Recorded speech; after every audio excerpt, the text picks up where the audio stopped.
अपना अदालत में गया हूँ और जो मैंने उसका प्रोटोकॉल देखा है तो मुझे याद आया रफाकत, ये लोग तुम्हें भी नहीं छोड़ेंगे जिनका इतना असर रसूख है, जिनका इतना असर है, इतने ताकतवर है, तो तुम तो कमजोर आदमी हो, तुम्हारी 3 बेटियों का बोझ तुम्हारे ऊपर आ गया। ऐसा बात तशरीफ लाते हैं और कहते हैं ये मुलजिम कौन है, तो तफ्तीशी कहता है सर ये वो मुलजिम है जिसकी गाड़ी से हिट होकर 6 लोगों का मर्डर हुआ। सही।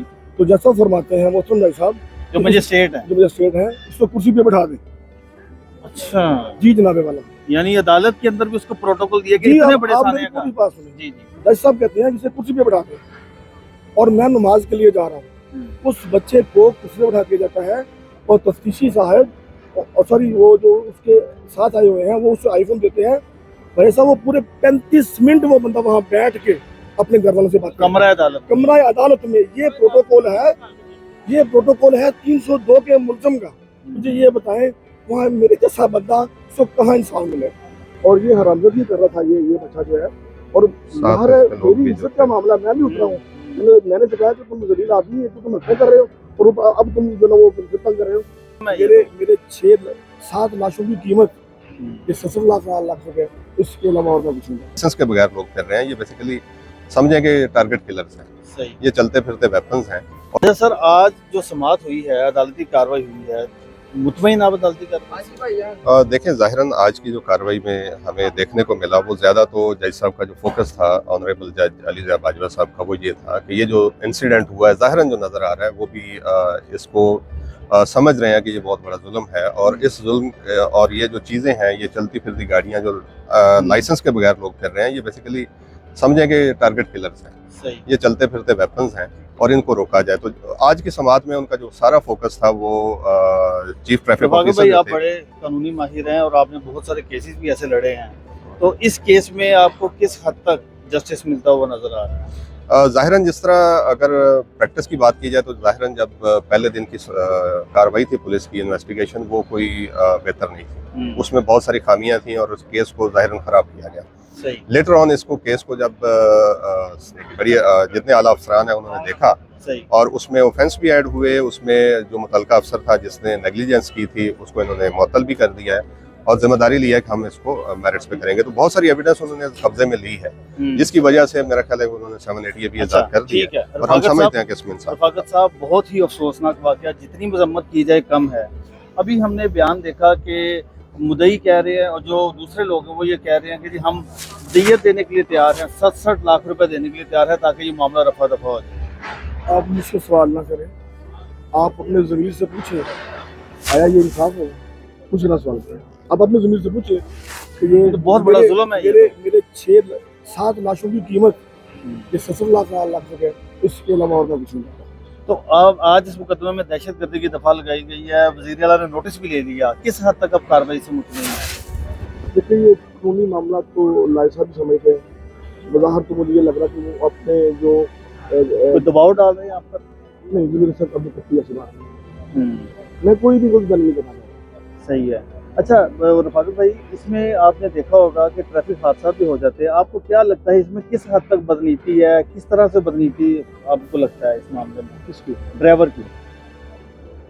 वो किस हद तक नहीं, वो 100% जो है ना वो 100% टारगेट पे है, यानी शायद है ना मौके पे आपके सामने ये सारा पहले लड़ाई हुई है, पहले लड़ाई हुई है, उसमें भी मैं शामिल था, वहाँ मौजूद था जब उसने गाड़ी जो है वो मेरे बेटे की गाड़ी के पास गाड़ी लाता है और वो मेरी बहू बैठी हुई थी इस तरफ, ये वो शीशे में आता है और वो जो ड्राइवर है तो ये जो लड़का जो है। अच्छा हाँ जी, और वो बच्चियाँ शादी पे तैयार होकर आई हुई थी, शादी पर जा रही थी, आ रही? मेरी बेटी का माइयों का फंक्शन था, हम वहाँ से वापस आ रहे थे। Oh my God. अच्छा। और ये हरामजादी कर रहा था ये बच्चा जो है, और बाहर मेरी इज्जत का मामला, मैं भी उतरा हूँ, मैंने कहा कि तुम जलील आदमी है, तुम हत्या कर रहे हो और अब तुम जो ना वो तंग कर रहे हो।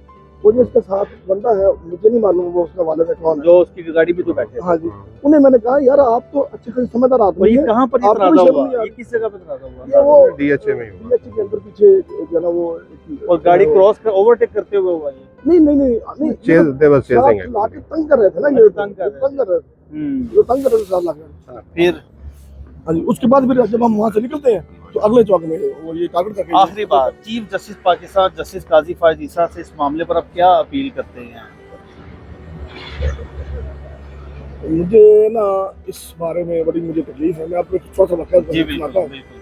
कल जब मुलज़म को कोर्ट में पेश किया गया तो मुलज़म के ऊपर ना कपड़ा डाला हुआ था। डाला था, बिल्कुल। जज साहब बात तशरीफ लाते हैं और कहते हैं ये मुलज़म कौन है? हम्म, तो तफ्तीशी कहता है सर ये वो मुलज़म है जिसकी गाड़ी से हिट होके 6 लोगों का मर्डर हुआ। सही। तो जज साहब फरमाते हैं मोहतरम जज साहब जो मजिस्ट्रेट है। जो मजिस्ट्रेट है इसको कुर्सी पे बैठा दें। अच्छा, जी जनाबे वाला। यानी अदालत के अंदर भी उसको प्रोटोकॉल दिया कि जी इतने आप बड़े आप साने मेरी का। पूरी बात सुनिए। जी जी। जज साहब कहते हैं जिसे कुर्सी पे बैठा दें और मैं नमाज के लिए जा रहा हूँ। उस बच्चे को कुर्सी पे बैठा के जाता है और तफ्तीशी साहब और सॉरी वो जो उसके साथ आए हुए हैं वो उसे आईफोन देते हैं। भाई साहब वो पूरे 35 मिनट वो बंदा वहाँ बैठ के अपने घर वालों से बात करता है। कमरा अदालत। कमरा अदालत में ये प्रोटोकॉल है 302 के मुल्ज़म का। मुझे ये बताएं वहाँ मेरे जैसा बंदा उसको कहाँ इंसान मिले? बिल्कुल सही है। मैं काजी साहब को ये अपील करता हूँ कि मैं क्या क्या क्या बात करूँ। मैं जिंदगी में अपनी जिंदगी 58 साल जिंदगी में पहली दफा कोर्ट आया हूँ। मैं कभी कमरा अदालत में नहीं गया और आपको पता और मैं है जब पूरी कौम कमरा इस अदालत वाक़ये में- पर सोगवार है, पूरी और कौम। जब मैं कमरा अदालत में गया हूँ और जो मैंने उसका प्रोटोकॉल देखा है तो मुझे वही कहा था यार फाकिर ये लोग तुम्हें भी नहीं छोड़ेंगे जिनका इतना असर रसूख है, जिनका इतना असर है, इतनी ताकतवर है। तो तुम तो कमजोर आदमी हो, तुम्हारी 3 बेटियों का बोझ तुम्हारे ऊपर आ गया। बेटा अभी जॉबलेस है, मैंने अगली जिंदगी कैसे चला दी? बिल्कुल सही तो है। ये काजी साहब को ये मैसेज दें कि ये है आपके नीचे होने वाला जस्टिस, ये जस्टिस है। आपके साथ राना मुदस्सर साहब भी हैं जो कानूनी जंग लड़ रहे हैं। राना साहब, अब मुकदमे में दहशतगर्दी की दफात शामिल होंगी, जाहिर बात है ये मुकदमा चलेगा आगे, तो इनके तहफ़्फ़ुज़ के लिए क्या इकदाम किए गए हैं रफ़ाकत साहब के?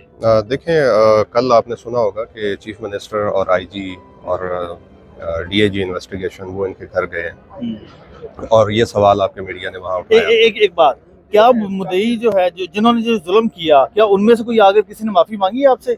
नहीं सर, नहीं बिल्कुल नहीं। माफी ताज़ियत के लिए माफी तो दूर की बात है। मैं आपको बताऊं, देखिए एक्सीडेंट से लेके हॉस्पिटल तक कोई मेरे पास नहीं आया, हॉस्पिटल से लेके घर तक कोई मेरे पास नहीं आया, और घर से कब्रिस्तान तक कोई मेरे पास नहीं आया, कब्रिस्तान से लेके मेरे घर वापस तक कोई मेरे पास नहीं आया, और मेरे घर से कोर्ट तक जब मैं कोर्ट में लेके गया हूँ इंसानियत के नाते मेरे साथ बैठ जाते कि जी हम आपके दुख में शरीक हैं।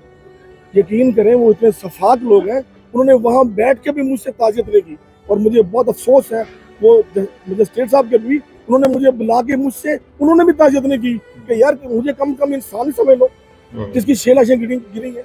कोर्ट तो जो भी होगा वो अलग बात है, इखलाकी तौर पे मैं ये समझता हूँ कि मजिस्ट्रेट साहब को मुझे बुलाना चाहिए था और मुझसे इज़हार ताज़ियत करते हैं।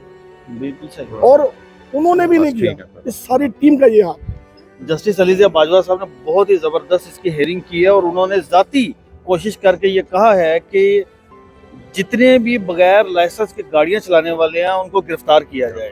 देखें, ये कानून मौजूद है पहले से, लेकिन कानून तो हर किस्म का मौजूद है, बात है उसमें अमल कितना होता है। तो अगर इस हादसे की वजह से इस वाकया जो हुआ, बेसिकली तो इनकी 6 जानें गई उसमें, और बड़ा अफसोसनाक वाकया है, लेकिन इसके बाद अगर हम बतौर कौम सबक सीख लें सही। और ऐसे लोग जिनके पास ड्राइविंग लाइसेंस नहीं है या ऐसे लोग जो कानून की खिलाफ वर्जी करते हैं और इस तरह के हादसा करते हैं